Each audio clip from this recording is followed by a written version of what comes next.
Hey everybody, Sean from SP Productions, back today with another video.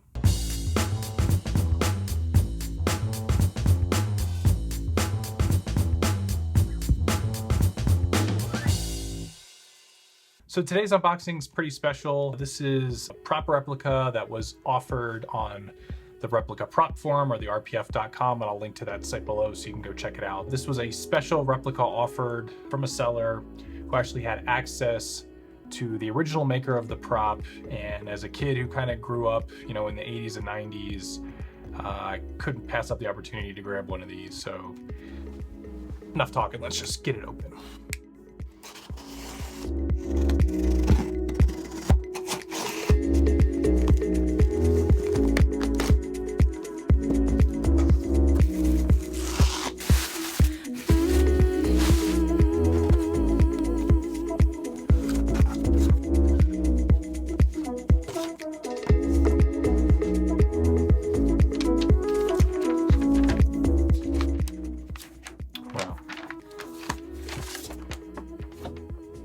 Very nice. So this is a replica of the out-of-time license plate, as you've seen on the back of the DeLorean in the movie Back to the Future.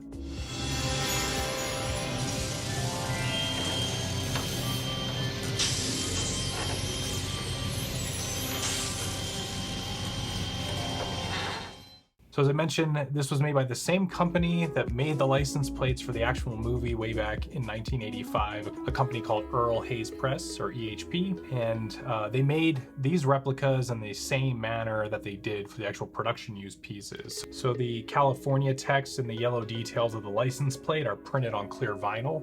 The out-of-time lettering is a die-cut material with an adhesive back made just like the original props were made, and then some replica registration tags added to the top. I mean, it's just beautiful. And it's, it's not a super high functioning prop, there's no electronics or anything, but Back to the Future is one of my favorite movies. And when I saw that they were offering these, coming from such a great lineage, coming from the actual prop makers themselves, I couldn't pass it up. So beautiful piece, very well done. Now, there's a lot of different replicas of the Back to the Future license plates floating out there. This one was going to be offered by EFX way back when they had their Back to the Future license. Unfortunately, that they let that license expire and these license plates never got mass produced. But the gentleman who offered these on the RPF did a great job. Beautiful piece. But I did notice there's some other things included, so let's check this out.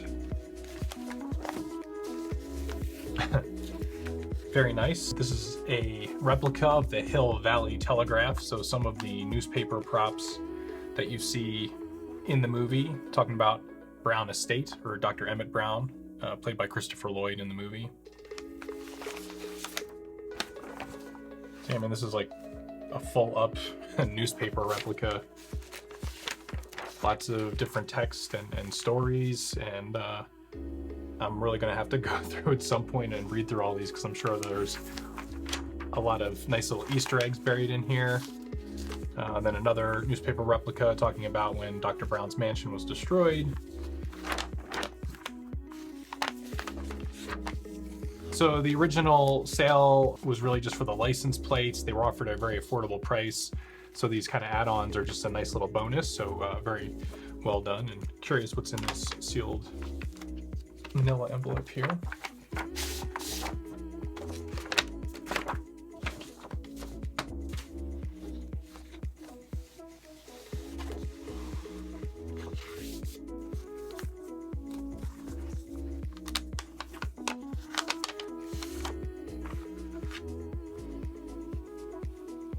So it looks like some add-on decal stickers for the registration.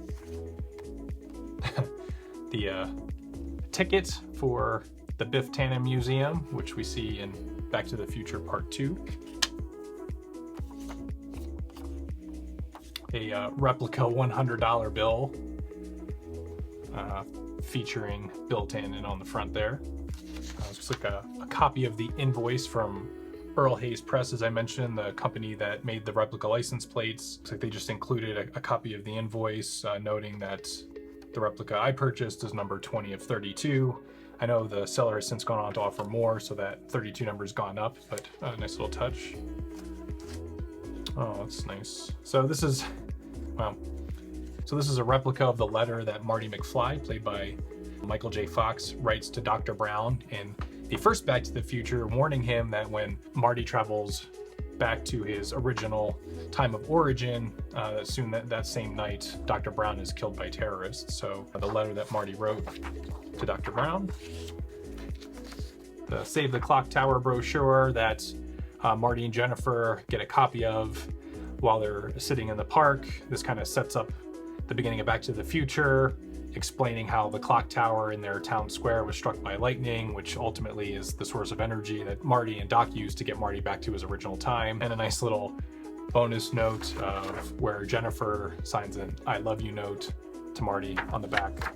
A copy of the letter that John DeLorean, so the gentleman who founded the DeLorean Motor Company, which is obviously the famous vehicle featured in the movie. He saw the movie Back to the Future and sent Robert Zemeckis and Bob Gale, just saying that he was really thrilled to see the DeLorean featured in the movie in such a prominent way, and it's kind of become a cultural icon. So very nice. A copy of the You're Fired facts that Marty receives in Back to the Future Part 2 after a sting operation where he makes some illegal bets and his boss is monitoring, so he gets fired. Oh wow. And then a beautiful certificate of authenticity, just talking about the history of where the license plate replicas came from, but just saying that they're made in the exact same method that the original props were made, and a sticker matching up to the particular replica that I own, so you can see on the back. So these were serialized, so you know which one matches with which. Daniel, I am just absolutely stunned and taken aback by all this. I was really just hoping to get really authentic copy of the Out of Time license plate, but all this extra stuff that you've thrown in here really just kind of makes this prop and the entire package just stand out from what was supposed to be a simple replica of the DeLorean license plate turned into a whole package of Back to the Future paper props, newspapers, a beautifully done certificate of authenticity. Of course, the prop itself is this iconic replica of the license plate that we see on the back of the DeLorean. And I think I know just where I can put it.